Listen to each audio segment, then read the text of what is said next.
Divine accountability. And so I kind of like, led into it a little bit a moment ago, but if we think of this instead of, I just so often think that people maybe, not anybody we know, of course, but people might look at it like, shrug your shoulders, like, I don't know, maybe I'll be a part or whatever. But this is God's mandate. This is something that God gave us, and so it's like the parable, where he gives the talents away, right, or to the servants before he leaves. So I think that God has given us this mandate, and so there's some of us that are really conservative or preservative, and we want to preserve. Or let's talk about fear. Yeah. There's we did a podcast long time ago on stage fright. Yep. And so you're scared to do something, but again, that's not an excuse that holds water. You have to step out of that fear, because that's what the wicked and slothful, servant did, is he was scared. Right.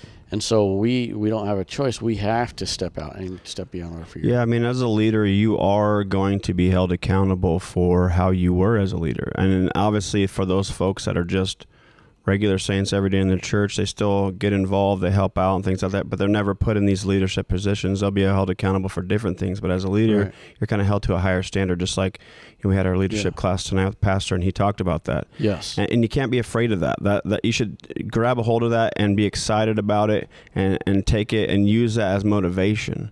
Mm-hmm. That you have this accountability. Like, it's important how I behave. It's important how I use these talents. It's important what I do with this Sunday school, for example. Yeah. I shouldn't just let it be dormant, and I don't want to use a bad word, lame. So, we don't want Sunday school to be lame, right? Because God's not lame. The Bible's not lame. The Bible's exciting. Living for God is exciting, and so we want Sunday school to thrive and grow. And so we shouldn't be intimidated by getting these roles, and that factor of the fact that God will hold me accountable one day for what I do. You just should take that responsibility and be excited about it, that I've been given an opportunity. Yeah, instead of being scared, it's kind of like we talk about with the kids. We even talk about, like, God is not lording over you with his hammer, ready to, he does see you when you sin, but he sees you, and he loves you. Yeah. And so the same thing is, we've been, what an incredible opportunity. It's just like, the greatest leader ever says, hey, I want your help. I mean, that's what if we could look at it like that, God has said, hey, I chose you to do this. And I like what you said, basically it's God's glory. It's for God's glory. We're giving him glory by what we do, If you think of the story of Joseph, who came out, he was put in prison. His brothers sold him into slavery. He goes and gets put in prison, and he's accused of wrongly by the Pharaoh's wife, and then he gets thrown in jail. He's like, hey, don't forget about me to these folks, and they forget about him. He's lived there for years, and then he gets out, and he gets given these responsibilities. And instead of cowering, like, oh, I'm afraid, this is too much for me. I don't think I can handle it. I mean, if you think about being responsible for preserving the food for millions of people, you're number 2 in the entire kingdom where he was. Yeah.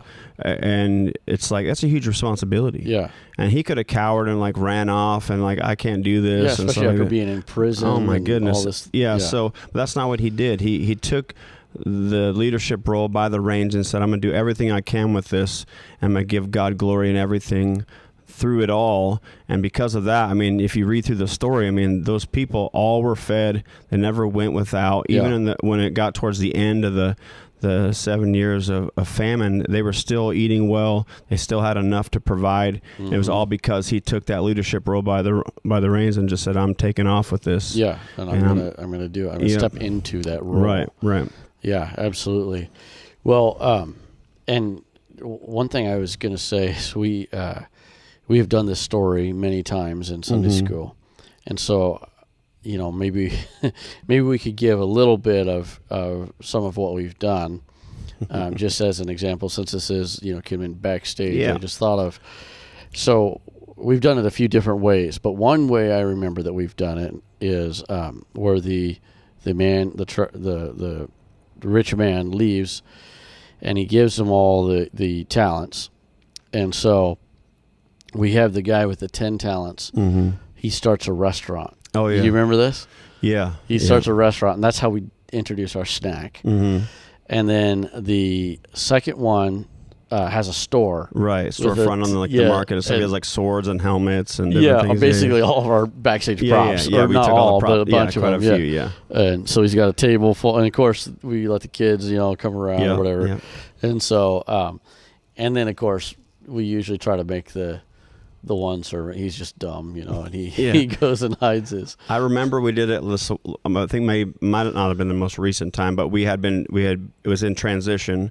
We had torn down a whole bunch, and there was a bunch of wood like piled up over here. And whoever, I couldn't remember who the one talent one was, but whoever it was buried it underneath the wood pile. Wood pile. I was just like, that's awesome. I mean, I guess that's a good place to put it. We just don't want kids going over there. Yeah. But there's nails and staples and all kinds of stuff. Yeah. So anyway, that's one way that you can do the story of the of the talents, or the parable of the talents. And there's just so many different ways you can go about this. And if you're looking for more ideas, we talked before this about Brother Booker's podcast. Apostolic Children's Ministry, and he mentioned a bunch of names of other podcasts of other children's ministries. If I remember, I have them on here, and we'll try to mention them at the end. And so there's all these resources now, apostolic resources. Even if you, for some reason, don't want to buy the Acts in Action curriculum, which you should, hint. Buy that, yes. But for some reason, if that's maybe not in your church budget, because everybody's budget's different. But if you're just starting off small, just listen to these podcasts, and there's just going to be ideas galore out there for how you can go about these types of stories. Oh yeah, absolutely.